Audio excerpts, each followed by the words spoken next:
Chapter 1. The Midnight Call. In the dimly lit, luxurious bedroom, Eliza's quick, gasping breaths mingled with the sound of rhythmic movement, making even herself blush. On the king-sized bed, Marcus held her tight, forcefully exercising his husbandly rights.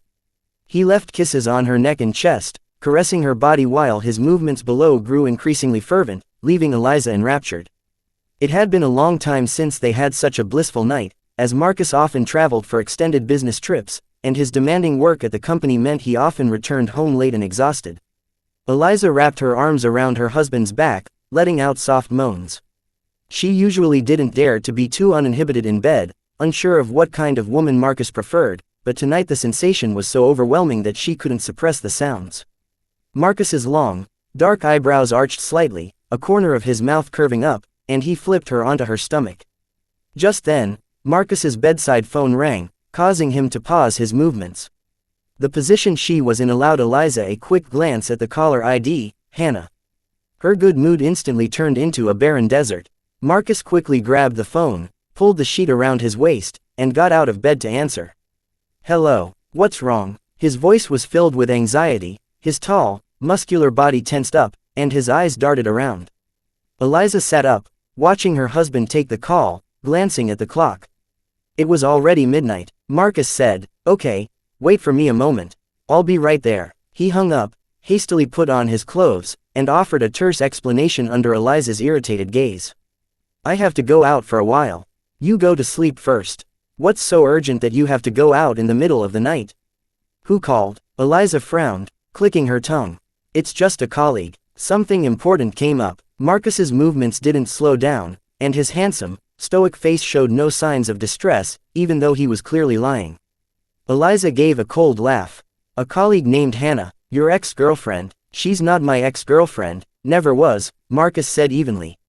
"She's in some trouble, and I have to go to her immediately." "It's midnight. Hannah is Ethan's girlfriend, and she has plenty of friends, both male and female, to ask for help. Why does it absolutely have to be you? You're a married man rushing out in the dead of night because of a call from an unmarried woman. Do you have any respect for me?" Marcus picked up his car keys and wallet from the table, looking at her coldly. "I'll be back soon." With that, he hurried out of the room, slamming the door shut and leaving Eliza sitting alone on the bed. She gasped for breath, her chest heavy, and walked to the window to look down. Very quickly, Marcus drove out of the gate, rushing as if to a fire. Eliza went into the bathroom, looking at her beautiful face contorted with an ugly expression, so angry that she burst into tears.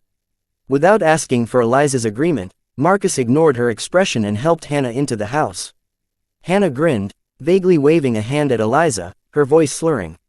"Hello, there, haha, you're so pretty." She was clearly very drunk. Eliza's chest ached with anger.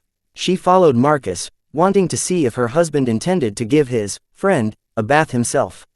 Marcus carefully placed Hannah on the sofa as gently as a fragile egg, then looked up, intending to say something to Eliza.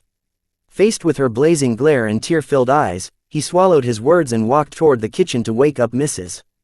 Daisy, their housekeeper. Hannah, being drunk, immediately closed her eyes and fell asleep as soon as she was placed down. He led Mrs. Daisy to the living room and casually requested, "Aunt, could you please give my friend a quick bath?" Mrs. Daisy looked at Hannah sprawled unevenly on the sofa, then at Eliza with a puzzled expression. Marcus offered no explanation, helped Hannah up, led her toward the bathroom, and then went upstairs. Mrs. Daisy had no choice but to enter the bathroom, closing the door and turning on the water. Eliza collapsed onto the sofa, clutching her head. A moment later, Marcus came downstairs, holding a set of Eliza's clothes. She looked up, frowning. "What are you doing? You haven't worn this outfit in a long time." "I'm letting her borrow it for a night." Eliza stood up and snatched the clothes from Marcus's hand. "Why didn't you ask me? Why go through my things without permission? Haven't worn it in a long time. This is the first outfit you ever bought me. I'm afraid of ruining it, so I only wear it occasionally." "What do you mean, haven't worn it in a long time? Whose underwear are you holding? Women don't share underwear. That's disgusting." Marcus sighed, his tone defensive. "You don't need to use such harsh words. I bought this underwear for you but haven't had a chance to give it to you. I'm giving it to Hannah for now, I'll buy you a more expensive set later." Why do you have to do this? The other times she got drunk and called you, you stayed out all night. Did you take her to a hotel and bathe her then? Why bring her here today? To stage a display of affection, to prove to me that you and she are innocent. Marcus snapped. What is wrong with you? If she wasn't soaked through, I would have rented a room for Hannah and slept somewhere else. She and I are completely innocent. Today was an emergency, and I had no choice but to bring her here. Or would you be satisfied if I took her to a hotel and bathed and changed her clothes myself? Eliza clenched her trembling fists, tears streaming down her face, and threw the clothes at Marcus. Slept somewhere else? Do you think I'm an idiot? Now, put the clothes on her and take her somewhere else to sleep. Stop performing this act in front of me. I've had enough. I married a husband, not some other woman's personal attendant.